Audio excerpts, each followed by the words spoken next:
We're going to get right to questions. Your first one will be from Eric Bailey of the Tulsa World, and then we'll go to Ryan Aber. Gotcha. Hey, Jadon, it's good to see you again, man. Yes, sir. I wanted to ask you just how difficult was last season? You're probably anxious to get out there and have a good sophomore season, and then you spend it mostly doing rehab. Just what was that process like, and how difficult was it overcoming that? It wasn't easy. It was more mental than anything. It was just me locking it in, becoming more of a student of the game, and learning getting mental reps every practice, getting up, getting my work in before practice so I can watch practice and get those mental reps. So it was definitely tough. It was days I didn't want to do it, but I knew I had to. So, and it's for me and my team. So it wasn't just me being selfish at all. It was me trying to get back so I can help my team and contribute. Jadon, thanks. Have a good weekend. Yep. We'll go to Ryan Aber of the Oklahoman and then Jason Kersey. Yeah, Jadon, you talked about mental reps and trying to learn while you were injured. What do you feel like you did learn and take away from that time that'll help you this year? And also just how are you feeling physically now?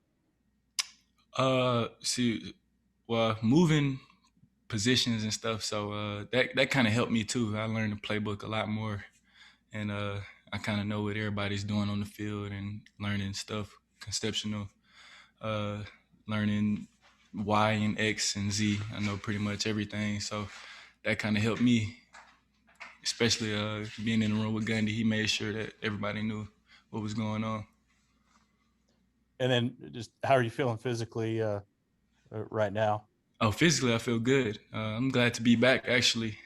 Spring ball, I think I haven't had spring ball since my freshman year, so it's definitely a great feeling to be back.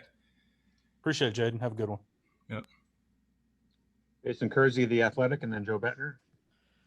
Hey, Jadon, wanted to ask you about the decision to not participate in the Cotton Bowl. Can you take us through what was going on at that time and how important that time was for you to sort of get yourself right again? Really, I just went home and just for personal reasons, I really won't want to get in too deep about it. But when I did go home, I did put in a lot of work and to get myself ready for the moment as of now with spring ball. Okay, Joe Bettner, Norman Transcript, and then Bob Prisbillo. Hey, Jadon, I want to ask you, obviously you guys have brought in some new receivers and have had a lot of guys come up as far as this past year that got a lot of reps in 2020. What's that competition been like through spring practices? We all push each other from the room to the DBs. We all iron sharpen iron. And the young guys looking pretty good too, and they learning is super fast. They learn faster than I did actually when I got here. And that's pretty surprising, and they doing pretty good. And we all are doing pretty good as a unit, actually. Just as far as guys learning or maybe being ahead of the curve, is there someone that stuck out to you as far as, a guy that's like coming on pretty quickly? Mario, looking real good. I appreciate you. Yep. Bob Prisbillo, Sooner Scoop, and then Austin Curtright. Piggybacking off of that, Jadon, what is it about Mario that has him maybe more advanced at this point than what you're used to seeing from some of the younger guys? He kind of came in like he was comfortable, but in a good way though. He energetic, like he owned up to when he make a bust or something, but he'll come back and make a play, and he's fast, athletic. He's a ball player. Austin Curtright, OU Daily, and then John Hoover. Hey, Jadon, I wanted to ask you about Marvin Mims. What have you seen from him this spring, and how has he sort of matured in this last year since he's been on campus? I think Marvin's like been mature since he's been here. He's gonna always for sure like do his job, and he's an athlete, of course. Like everybody, the whole world seen it last year. So like nothing's changed. Like he's just getting better every day. Austin, John Hoover, SI Sooners, and then Brandon Drum. Jadon, hey, appreciate you doing this. when a class of receivers comes in and there's 3 of you guys and, you got the 5-star ratings and all that stuff, there's so much potential. There's so much promise. You can call it hype, I guess, if you want to. But I guess there's probably been some frustration along the way as you guys have kind of had your setbacks. Can you describe what that's been like from your perspective to kind of know what you're capable of? And maybe you hear the fans talking you up, you see the social media, but to have those setbacks that are almost in a lot of ways out of your control, is that frustrating? Is it tough to deal with? No, it's definitely frustrating because we see the critics and the statistics, of course, but but a lot of stuff we can't control, and we controlling what we can, and I'm sure like the world is gonna see what this unit can do. And Coach Riley even challenged us earlier this year, and so we accepting that challenge, and we just gonna hit it full force as a unit. Do you have like almost like a chip on your shoulder, like you can't wait to show everybody what you guys are? For sure. Yeah, for sure. Yeah. Thanks, man. Yep. Okay, we'll go to Brandon Drum with OU Insider, and then Josh Calloway. Hey, Jadon, obviously you guys had to set out for different reasons last year, but how much did you and Trajan lean on each other during that time when you guys were both, you were rehabbing and he was just kind of waiting his turn? We just keeping each other up, like, cause we both know, like, we both are playmakers, of course, and we know that we could for sure help our offense. And it, like I said, like, it wasn't easy for both of us because he made a mistake and I got hurt.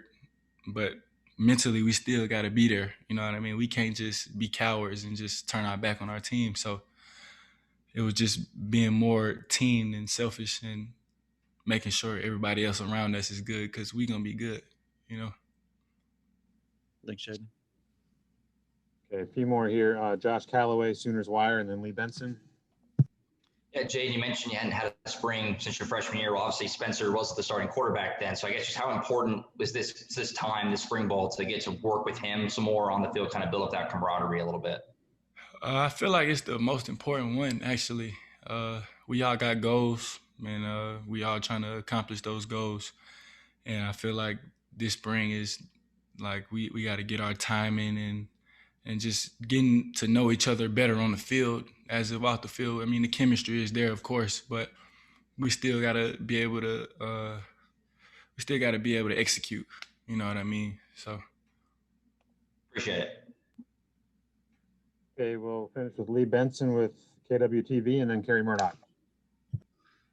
Hey, Jadon, I want to follow up on something you mentioned just a moment ago. You mentioned that Lincoln or Coach Riley challenged you and the receiver group. And I remember a couple weeks ago, he talked about how, he didn't get as much out of that group as maybe he wanted last year. And he was going to give you all a blank slate. I know you didn't play all that much a season ago, but you got in a little bit. So when he challenged you and when you hear that you all have a blank slate, what was your reaction to that? I mean, I expected it because I felt it anyway. Like, I saw it with my own eyes, and I'm sure the other guys did as well. I mean, I think we led college football in most dropped touchdowns, if I'm not mistaken. I don't know. I'm not sure, but it's something like that. And that's not us. Like, we're better than that. We all are dudes, so we gotta shake back from that and just prove the critics wrong. It's not even about even proving them wrong. We're doing it for ourselves and for this program as well, though, because we all got a goal at the end. We trying to win a natty. So drop touchdowns, that's not it. Thanks. Okay, Kerry, go ahead. Hey, Jadon, I know, Lincoln talked about how you stayed engaged last year with the team and actually used you as an example as what he wanted guys. If they were going to opt out, they had to carry themselves like you did. Not getting to be around you guys as much last year, I thought it was interesting, watching Spencer kind of mature and develop and kind of take ownership as a team of the team as the season went along. What did you kind of see of him last year and his maturation, and maybe even after that Texas game, did you see a different type of guy developing? I say Spencer, I feel like, he's a red shirt freshman last year. Yeah, it's his first year starting. We expect little mistakes every now and again or whatever. But I feel like at the end, like he looked very good. And I still feel like he looked good at the beginning. It's just things happen and freshmen make mistakes typically. And we move forward. And as the season moved on, like he looked like a ball player to me. Did it feel like though that he had a different presence about him, like he commanded maybe a little bit more respect or commanded the offense a little bit more? Kind of, it seemed like he kind of felt in charge of things by the end of the year. I feel like he was always in charge though. I mean, because at practice and stuff, I'd be in the huddle, I'd be knowing what play it is and stuff, and he'd take leadership and tell them, let's go. Like he's specifically talking to the O-line and the receivers, like this, let's punch it in or whatever. Like he's always gonna motivate and take over, as he should though.